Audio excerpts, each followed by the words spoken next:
माननीय म सदस्य, तपाईहरुको विरोधको एकैछिन- अधिकारलाई चुनौती दिँदै छैन। मेरो तर्क सुन्नुहोस्। सम्मान्य प्रधानमन्त्रीज्यू, एकैछिन वातावरण बनाएर मात्रै कुरा गरौँ। केही समय पहिले भनिन्थ्यो संसद खसीको टाउको देखाएर कुकुरको मासु बेच्ने थलो हो। काम कुरो एकातिर कुम्लो बोकी थिमीतिर भन्ने उखान पनि नेपाली संसदलाई मेल खान्छ। अब कहीँ नभएको जात्रा हाँडी गाउँमा होइन, कहीँ नभएको जात्रा नेपालको संसदमा भन्नुपर्ने नयाँ उक्ति थपिँदैछ। 7 वर्ष अगाडिको रहेछ मुर्रा भैँसी। अब मान्छेले मलाई चाहिँ भैँसी चढाएर हिँडेका छन्। मुर्रा हो मुर्रा। देशको प्रधानमन्त्री विदेश भ्रमणमा जाँदा भएका सम्झौताका कुन बुदा ठिक वा बेठिक तथा कुन सहमति ठिक वा बेठिक भनेर छलफल बहस हुनुपर्ने संसदमा राङ्गो र भैँसीको दोहोरी चलेको त हामीले सुनिहाल्यौँ। ल्याएको चाहिँ 15वटा राँगै हो, चढेर आए पनि डोर्याएर ल्याएको। सब फाँडेर फर्किएको चङ्गेस खाँ जस्तो। अरूलाई उडाएर खुसी हुने मनोविज्ञानको विकास देशको आर्थिक र सामाजिक अवस्थाको उपज नै हो। संसद र सामाजिक सञ्जालमा उठेको राङ्गो र भैँसीका कुरा प्रधानमन्त्री पुष्पकमल दाहाल प्रचण्डको भारत भ्रमणको क्रममा नेपालमा नस्ल सुधारको लागि प्राप्त भएको कोसेली नै सही, यसलाई सकारात्मक रूपमा पनि हेर्न सकिएला। यसबाहेक केही दूरगामी महत्त्वका सहमति पनि भएका छन्। भ्रमणको क्रममा देखिएको नेपालको लाचार प्रस्तुति पनि चर्चा गर्न लायक छ। आजको साझा ब्रिफिङमा हामी प्रधानमन्त्री प्रचण्डको भारत भ्रमणको चिरफार गर्दैछौँ। सबैले महसुस गरेको कुरा हो, नेपाली राजनीतिज्ञहरूका लागि भारत मक्का मदिना हो, जेरुसलम हो, पशुपतिनाथ हो, बद्रीनाथ र केदारनाथ सबै हो। प्रतिपक्षमा हुँदा चर्को स्वर गरे पनि सरकारमा छँदा सबैको खुट्टी देखिएकै हो। नेपालका सबैजसो प्रधानमन्त्रीको पहिलो भ्रमण भारतबाट हुने परम्परा नै बनिसकेको छ।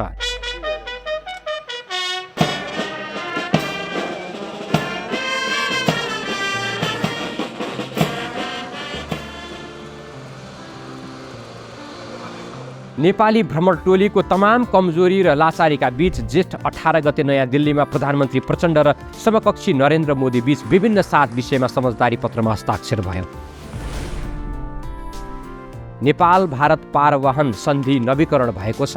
नेपालको वैदेशिक व्यापार सहजीकरणका लागि निकै महत्त्वपूर्ण मानिने नेपाल भारत पारवहन सन्धि 1979 संशोधन सहित नवीकरण भएको हो, जुन 2019मा सकिएर तदर्थवादमा चलिरहेको थियो। सन्धिको नवीकरणपछि नेपालबाट समुद्रसम्म पानी जहाजको सञ्चालनको बाटो खुलेको छ भने नेपालले भारत र तेस्रो मुलुकसम्मको व्यापारका लागि जलमार्ग सहित थप सुविधा प्राप्त गरेको छ।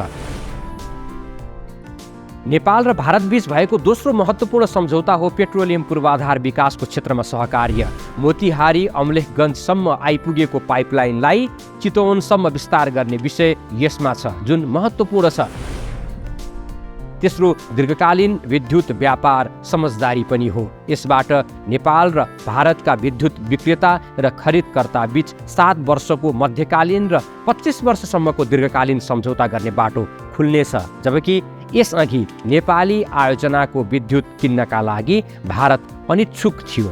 खास गरी चिनिया लगानीमा जलविद्युत आयोजनाको बिजुली किन्न भारत मानिरहेको थिएन। तर अहिले भएको सहमतिका आधारमा भारतीय प्रधानमन्त्री मोदीले 10 वर्षमा 10,000 मेगावाट बिजुली किन्ने घोषणा गरेका छन्, जसले ठुलो आशा जगाएको छ। 669 मेगावाटको तल्लो अरुण र 480 मेगावाटको फुकोट कर्णाली आयोजना भारतीय कम्पनीले बनाउने सम्झौता पत्रमा हस्ताक्षर भएको छ। यिनै सहमति र समझदारीकै कारण हो भारत भ्रमणमा सँगै गएका नेपालका उद्योगी र व्यापारीहरू खुसी हुँदै फर्केका।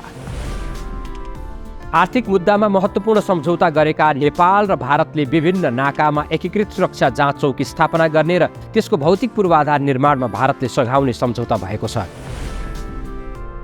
परराष्ट्र मामिला अध्ययन प्रतिष्ठान र सुषमा स्वराज इन्स्टिच्युट बीच सहकार्य, national payment corporation of India र नेपाल क्लियरिङ हाउस बीच अन्तर्देशीय डिजिटल भुक्तानी कारोबारमा पनि हस्ताक्षर भएको छ। भैरहवा विमानस्थलमा हाललाई इन्स्ट्रुमेन्टल ल्यान्डिङ सिस्टम चलाउने न्यू बुटोल गोरखपुर प्रसारण लाइन शिलान्यास गर्ने काम पनि भयो। यसलाई नेपालका कतिपय प्रशासकहरूले महत्त्वपूर्ण सम्झौता भनेका छन्। बाहिरबाट हेर्दा यी सामान्य र झिना मसिना विषय लागे पनि ऊर्जा क्षेत्रमा काम गर्ने र प्रशासनमा काम गर्नेहरूले यसलाई ब्रेक थ्रु मानेका छन्। यसका साथै समझदारी पछि दुवै प्रधानमन्त्रीको प्रस्तुति, मोदी आफैले भनेको सुपरहिटका कुरा र भारतीय विदेश सचिव विनय मोहन क्वत्राको प्रेस मिटबाट बुझ्न सकिन्थ्यो अब नेपाल भारत सम्बन्ध विगतमा चाहिँ राजनैतिक एजेन्डाहरूमा होइन, उद्योग, वाणिज्य, ऊर्जा र पर्यटन आदिमा विषयान्तर हुन चाहन्छ। आज मैंने और प्रधानमंत्री प्रचंड जी ने भविष्य में अपनी पार्टनरशिप को सुपर हिट बनाने के लिए बहुत से महत्वपूर्ण निर्णय लिए हैं। भारतसँग भएका 7वटा सम्झौता र केही समझदारीले प्रचण्डको भारत भ्रमण सफल भएको मान्न सकिन्छ त? सकिँदैन, किनकि नेपालको प्रधानमन्त्रीले भारतको औपचारिक भ्रमण गर्दा जे जति विषय उठान गर्नु पर्थ्यो उठाएनन्। उनी 2-4वटा सम्झौतामा अल्झिए पनि भारतीय जनता र भारतीय मिडियाले सुन्ने गरी बोल्नु पर्थ्यो। हाम्रो बीचमा सीमा विवाद छ, त्यसको समाधान गरिनुपर्छ। अखण्ड भारतको नाममा भारतीय संसदमा राखिएको मुरलको विषय के हो? अग्निपथ परियोजना र नेपाली युवाले भारतीय सेनामा भर्ती पाउन रोकिएको कुरा के हो? भारतीय बाँधका कारण नेपाली भूभाग डुबानमा पर्दै आएको विषय किन सम्बोधन नगर्ने? प्रचण्ड बोल्नु पर्थ्यो, प्रष्टसँग बोल्नु पर्थ्यो। यति मात्र होइन, प्रचण्डले सीमा क्षेत्रमा हुने अपराध, इपिजी प्रतिवेदन, व्यापार घाटाको विषयमा बोल्ने आँट गरेनन्। यस्तै 8,000 भन्दा बढी जङ्गे पिलर मध्ये हराइरहेका 2200 पिलरको अवस्थाका बारेमा पनि उनी मौन रहे। तर उनकै शब्दमा दुई देशबीच सुधारिन लागेको सम्बन्ध नबिगार्नका लागि उनी डराए।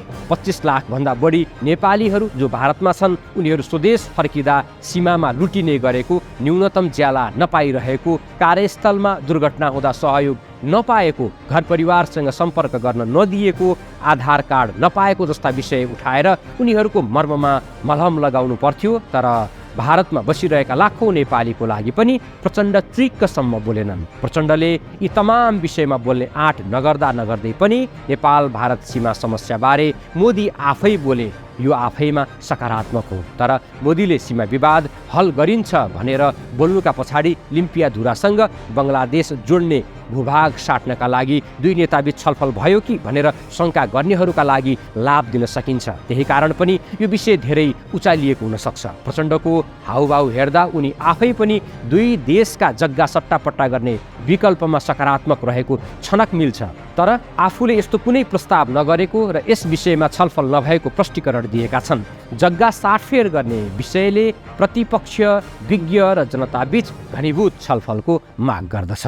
सीमा समस्या लगायतका जे जति छन् थातिरहेका ती सबैको अब समाधान गर्ने प्रतिबद्धता सार्वजनिक रूपले व्यक्त भयो। त्यो आफैमा ठुलो कुरा छ। अब चर्चा गरौँ प्रधानमन्त्री भ्रमणको बेला भएका कूटनैतिक कमजोरी र भद्रगोल अवस्थाको। प्रधानमन्त्रीकी श्रीमती सीता दाहाल बिरामी छिन्। फर्स्ट लेडीका रूपमा उनी भारत जान सकिनन्। प्रचण्डले स्वकीय सचिव समेत रहेकी छोरी गङ्गा दाहाललाई अस्वाभाविक स्थान दिएको र कूटनैतिक तवरले नमिल्दो देखिएको सत्य हो। तर भ्रमणमा सँगै रहेका सञ्चारकर्मीहरूका अनुसार नेपालबाट गएका परराष्ट्रका अधिकारी र मन्त्रीहरूको लापरवाहीका कारण प्रधानमन्त्रीकी छोरी गङ्गा दृश्यमा देखिएकी हुन्। प्रधानमन्त्री बसेको होटल नजिकै बसेका अधिकारीहरू प्रधानमन्त्रीसँग कसले भेट्दैछ, को आउँदैछ जस्ता विषयमा जानकार हुनु र त्यसको लागि तयार भएर बस्नुपर्ने हो। तर गर्दै गरमला नि भन्ने लाचारी बानी भारत जाँदा किन छुट्थ्यो र? उनीहरू समयमा नआएपछि गङ्गा दाहाल नै परराष्ट्र सचिव बस्नुपर्ने कुर्सीमा बसिन्। मोबाइल लिएर, नोटबुक लिएर बसेको भए पनि छलफलका विषय टिपिन्थ्यो होला।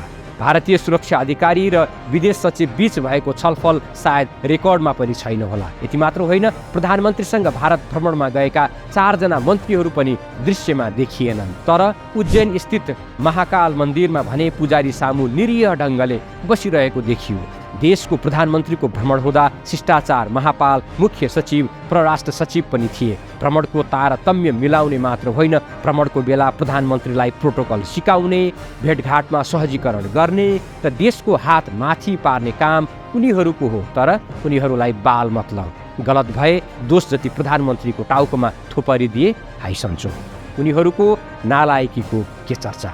प्रचण्डको 4 दिने भारत भ्रमणको समीक्षा यतिमै सकियो भने अपुरो हुन्छ। 4 दिनका लागि भारत गएका प्रचण्डले 2 दिन राजनैतिक भेटघाट र बाँकी 2 दिन धर्मकर्म र त्यहाँको प्रविधि अवलोकन गर्नमा बिताए। गेरु वस्त्र धारण गरेर 108 किलो रुद्राक्ष चढाउने विषय र उनले उज्जैन स्थित महाकालेश्वर मन्दिरमा गरेको पूजा पनि विवाद रहित बन्न सकेन।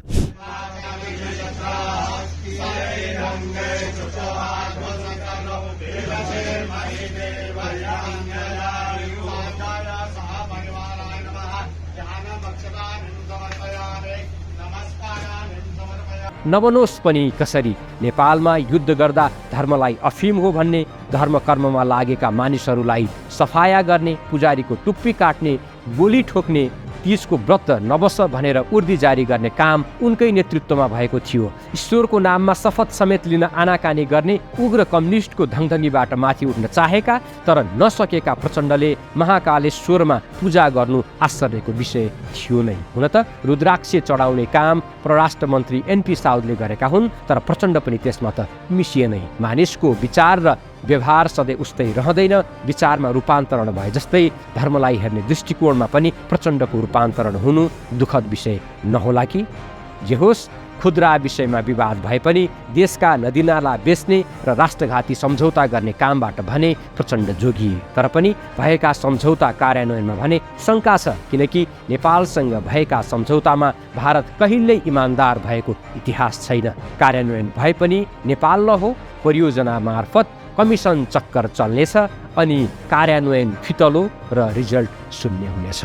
तर आशा गर्न नछोडौँ, यो पटकका सम्झौता कार्यान्वयन हुनेछन् र निर्धारित समयमै पुरा हुनेछन्।